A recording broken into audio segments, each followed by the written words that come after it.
نحمدہ و نصلی علی رسول الکریم اما بعد اعوذ باللہ من الشیطان الرجیم بسم اللہ الرحمن الرحیم ان الذین جاءوا بالافک عصبۃ منکم لا تحسبوه شرا لکم بل هو خیر لکم لکل امرئ منهم ما اکتسب من الاثم والذی تولى کبرہ منهم له عذاب عظیم۔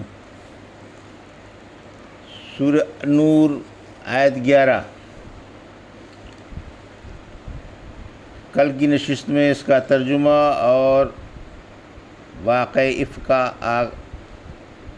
آدھا بیان آپ کو پیش کیا گیا۔ اب اس کا آج پارٹ 2، باقی کا افک کا آدھا بیان آج کی نشست میں۔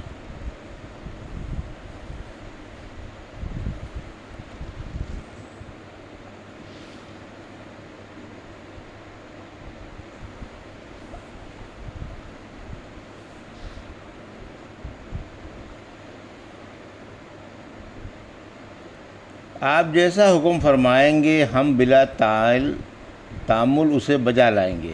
یہ سن کر سعد بن عبادہ سردار خزرج جو تھے تو نیک مگر قومی حمیت سے غصے میں بھر گئے تھے۔ کھڑے ہو کر کہنے لگے، سعد بن معاذ، اللہ کی قسم تمہارا خیال غلط ہے۔ تم اسے قتل تو قتل اس کے قتل پر قادر بھی نہیں ہو سکتے۔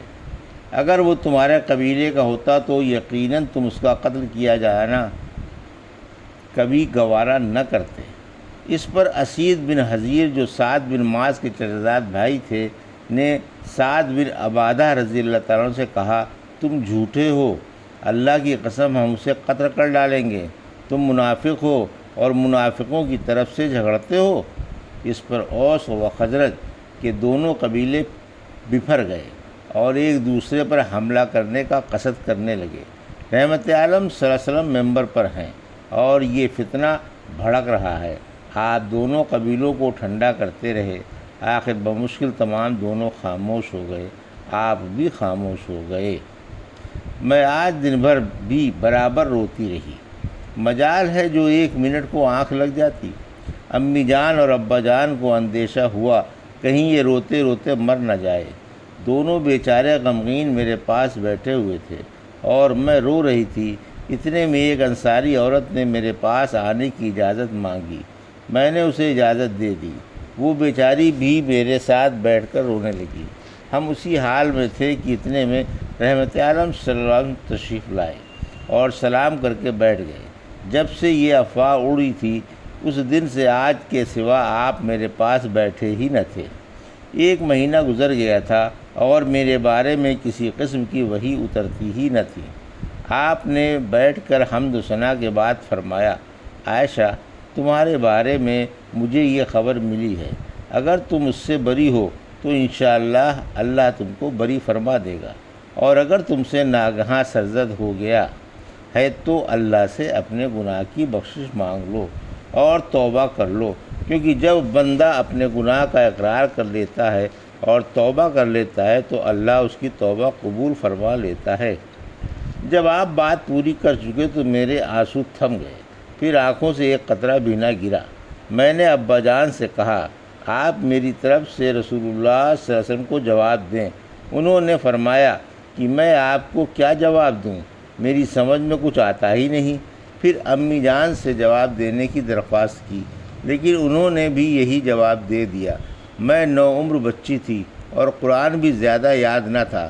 میں نے کہا، تم سب نے ایک بات سنی، تمہارے دلوں میں بیٹھ گئی اور تم نے اسے سچ سمجھ لیا۔ اب اگر میں تم سے اپنی بے گناہی کا دعویٰ کروں، حالانکہ اللہ جانتا ہے کہ میں بے گناہ ہوں، تو تم میری بات کو سچا نہ مانو گے، اور اگر میں اس کا اقرار کر لوں، حالانکہ اللہ جانتا ہے کہ میں اس سے سراسر بری ہوں، تو تم میری تصدیق کر لو گے۔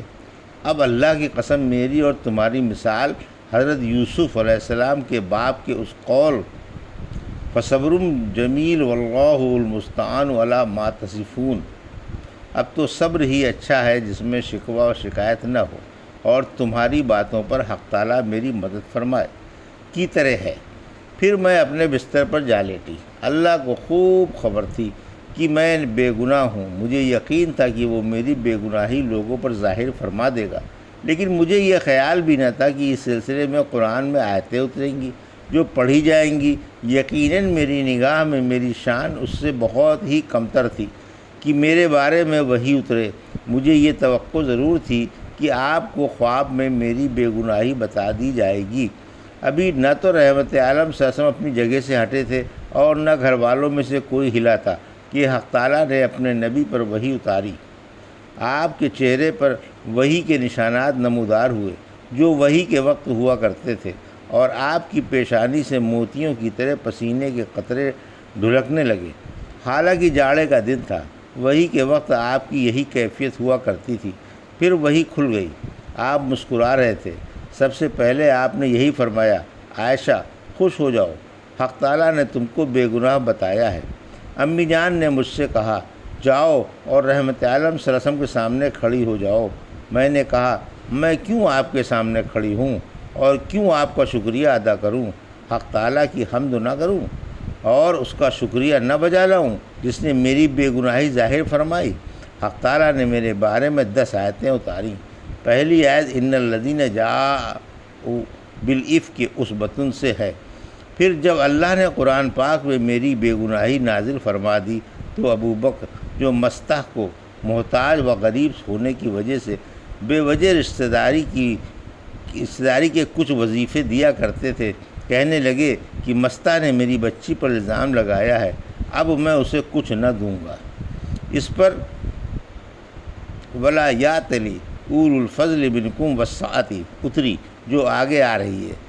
یہ آیت سن کر ابو بکر رضی اللہ عنہ نے فرمایا کہ اللہ کی مغفرت مجھے بہت پیاری ہے، اور مستح کو جو دیا ہے کرتے تھے اسے بحال رکھا، اور فرمانے لگے کہ میں برابر اسے دیے جاؤں گا۔ رحمت عالم صلی اللہ علیہ وسلم زینب بنت حجش سے میرے بارے میں پوچھا کرتے تھے کہ تمہیں عائشہ کے بارے میں کیا معلوم ہے یا تم نے کیا دیکھا ہے؟ وہ عرض کرتی کہ اے اللہ کے رسول صلی اللہ علیہ وسلم، میں اپنے کانوں اور آنکھوں کو محفوظ رکھتی ہوں، اللہ کی قسم مجھے تو ان کی نیکی ہی معلوم ہے۔ امہات المومنین میں سے یہی میرے مقابلے کی تھیں۔ حق تعالیٰ نے انہیں پارسائی اور دینداری کی وجہ سے محفوظ رکھا، مگر ان کی ہمشیرہ